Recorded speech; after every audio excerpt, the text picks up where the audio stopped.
¿Están ahí? Si están ahí, yo estoy aquí. Yo soy el campesino youtuber y nosotros los campesinos tenemos el conocimiento. Claro, su merced. Nosotros los campesinos tenemos conocimiento. Mire, mi conocimiento me dice que hoy por hoy hay mucha gente confundida. Y dice que están más confundidos que un piojo en una ceja. Sí, su merced. Y hay dos causas que generan las confusiones. No decir lo que pensamos y no hacer lo que decimos. Unos dicen una cosa y otros dicen otra cosa. Y los unos y los otros hablan de la misma cosa.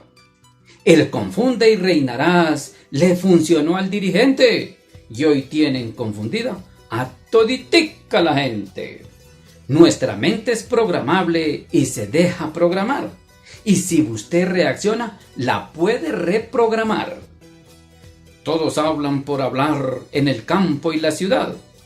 Y unos líderes nos dicen que existe la verdad, los Mercedes. Y llegamos a los años 500 y 400 antes de Cristo. En esta historia, en esta breve reseña que estamos haciendo de las mitologías para poder dar con el origen del empobrecimiento mental, sus Mercedes, porque es que hay mucho empobrecimiento mental, es impresionante. Mire, ya hemos dado un paso más adelante del empobrecimiento mental.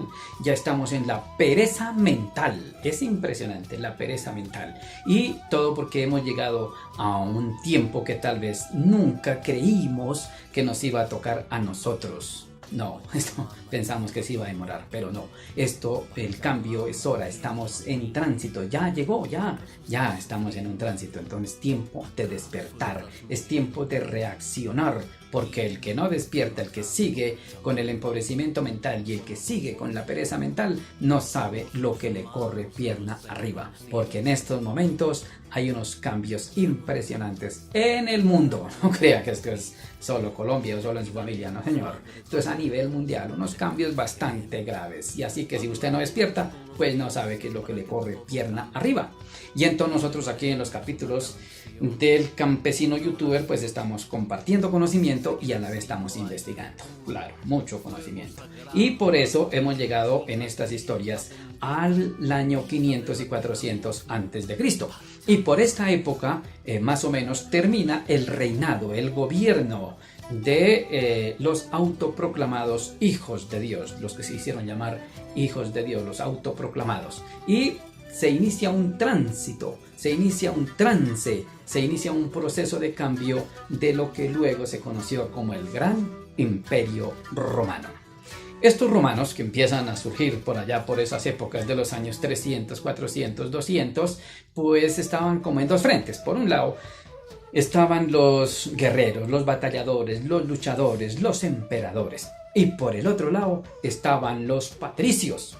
Los patricios hacían parte de las élites, de los ricos, de los multimillonarios, de los acaudalados de aquella época, de aquel entonces, de los esclavizadores de aquel entonces en esta región italiana y bueno, en ese sector. Y también hacían parte de lo que se conoció o se conoce como los sumos sacerdotes y los sumos pontífices, que esos son textos en la Semana Santa, hablan mucho de los sumos sacerdotes. Entonces, estos patricios y estos romanos, estos guerreros romanos, pues se van a la búsqueda, se van a la lucha. Lógicamente los guerreros pues se encargan de las batallas. No quiere decir que los patricios no hicieron parte de eso también. Claro, batallaban, peleaban, guerreaban. Pero más los patricios se enfocaron en el conocimiento, en la información. Y en esa información de todas esas culturas, porque en esa época sí era porque había conocimiento impresionante. Esas mentes, esa gente transmitió mucho conocimiento, inclusive culturas antes de los griegos, antes de los egipcios. Todas esas culturas, todas esas gentes pensadoras transmitieron mucho conocimiento. Y claro, estaban, además de los egipcios, de los griegos, pues estaban los hebreos, estaban los judíos, estaban los vedas, estaban los mayas, estaban los hindúes, estaban los chinos con su taoísmo, bueno, estaba el estoicismo. Bueno, habían muchas culturas, muchas fuentes muchas congregaciones, muchos pensadores, en grupos, en diferentes grupos, transmitiendo conocimiento, entendiendo cómo funcionaba el mundo humano y el mundo universal, la madre naturaleza. Y lógicamente estos patricios son los que se encargan de esta información, acaparan toda esta información y luego conquistan. Sí, estos romanos son unos genios. Conquistan a Cleopatra. El Marco Antonio se dio sus mañas de conquistar a Cleopatra, y Cleopatra no solo le entregó su corazón, no solo le entregó su amor, sino también le entregó prácticamente el poder. Y desde entonces más o menos se inicia formalmente el Imperio Romano. Y luego sigue la transición, ¿no? Pero viene la nueva programación mental, vienen las nuevas creencias, viene la nueva forma de someternos, y ahí vamos en esto que se conoció como la nueva era, la era cristiana. La transición entre el gobierno de los autoproclamados hijos de Dios y el Imperio Romano, pues yo le di más o menos unos 600 años, que va desde el año 300 antes de Jesús al año 300 después de Jesús. Y hablando de Jesús, dicen los historiadores, dicen los anales de la historia, que Jesús vivió 30 años después de Marco Antonio y Cleopatra, y que Jesús era un ser humano igual que todos los seres humanos, y que era un ser humano de esa época, y que además la diferencia era que tenía unos conocimientos, tenía información, tenía otra forma de ver, otra forma de interpretar, y que orientaba, guiaba y predicaba, y que esas prédicas al pueblo, esas enseñanzas al pueblo, incomodaron a los gobernantes de turno, a los tiranos de turno, y ellos ordenaron quitarlo del camino, ordenaron matarlo con la pena máxima de ese entonces, que era la lapidación, la crucifixión y el escarnio público. Lo mismo más o menos le pasó a Sócrates unos 500 años atrás, que también tenía un conocimiento, tenía una información, como muchos filósofos, muchos pensadores, mucha gente de conocimiento de ese entonces, y Sócrates orientaba, enseñaba a la gente, y esas enseñanzas y esa orientación tampoco le gustó a los gobernantes y tiranos de turno, que también dijeron que había que matarlo. Lo llamaron a que se sometiera, que más bien colaborara al sistema, pero él no dio su brazo a torcer, le hicieron el juicio y lo condenaron a muerte, y le decretaron la pena máxima de ese entonces, que era el autoenvenenamiento. Más o menos algo similar le pasó a Pablo de Tarso, el famoso apóstol Pablo, que por allá promediando el primer siglo después de Cristo, pues también no estuvo de acuerdo con la tiranía y no estuvo de acuerdo con el famoso Nerón, y el Nerón le mandó a aplicar la pena máxima de ese entonces, que fue la decapitación, que era quitarles la cabeza. Y entonces los dejaban por ahí al escarnio público por ahí unos 3 días, 5 días, dependiendo, para que la gente y los demás líderes cogieran miedo y se sometieran al sistema.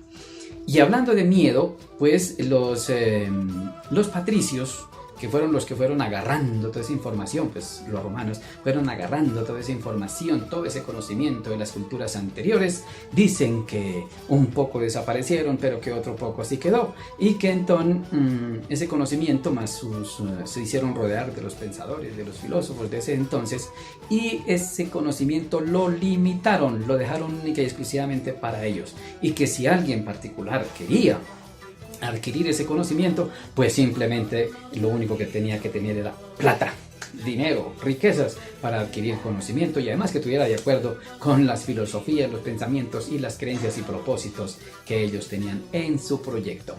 Y entonces, como el pueblo no tuvo acceso a conocimiento, a información de ninguna índole, pues ellos ¿qué hicieron? Pues ellos se imaginaron cómo era el infierno, se imaginaron cómo sería el Satanás, cómo serían los diablos, y hicieron unos cuadros, mandaron pintar unos cuadros, unos afiches, unos carteles que ustedes pueden ver por ahí en internet, más o menos cómo es el infierno, cómo son los diablos y los demonios, y también crearon unos afiches del cielo y del paraíso, de todo lo que ellos tenían e imaginaron, y esos carteles se los llevaban o los hacían llegar a la gente para adoctrinarlos, pues mostrándoles los carteles: mire, si están de acuerdo van para el paraíso, si están de acuerdo con nuestras creencias y nuestros propósitos van para el paraíso y el cielo, y si están en contra van para el infierno, y así. Bueno, eso crearon muchas formas de someter al pueblo, y ustedes esos cuadros los pueden ver ustedes en internet. Y luego ya en el año 200, en el segundo siglo después de Cristo, 200 años después de Marco Antonio y Cleopatra, pues ya organizaron toda esa información que tenían y hicieron lo que se conoce hoy como el Nuevo Testamento y tomaron la vida de Jesús, retomaron la vida de Jesús y declararon a Jesús como Hijo único de Dios. Además, tomaron la cruz como el símbolo de la nueva religión y al sumo pontífice, que era el máximo jerarca de aquel entonces, le dieron el grado de papa. También crearon en el siglo II, crearon también las imágenes, las famosas imágenes, los famosos santos. Y esos santos, ese santoral fue adaptado también a las culturas anteriores, a los ciclos solares, bueno, todo lo que hacían las culturas anteriores que ellos llamaron las fiestas paganas, las adaptaron para su nueva organización, para su nueva religión. Y ya en el año 300, también adaptaron muy bien el 12+1. También lo adaptaron muy bien el 12+1. Todo quedó ahí incluido, todo retomado de las culturas anteriores, más las creencias que ellos pusieron, la información que ellos colocaron. Y surge entonces en el siglo II, por allá promediando el siglo II, surge el famoso cristianismo.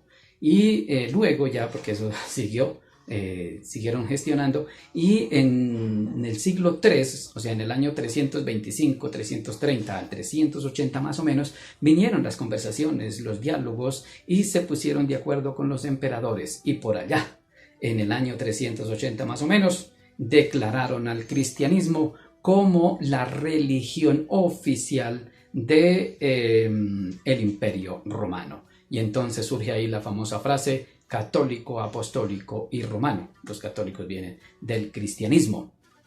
Y así imponen la nueva religión, la nueva programación mental, las nuevas creencias y con una filosofía también muy clara, que era la que han utilizado siempre y se está utilizando. El que se oponga, lo matamos. Y eso crearon una cantidad de castigos, de formas de eliminar al que se opusiera. Y así se inicia pues la nueva programación oficial ya entre la unión, entre la parte política, la parte de guerreros, la parte de emperadores y la parte religiosa, la parte de creencias. Y viene nuevamente la programación mental. Y entonces ahora, ¿a quién hay que rendirle culto?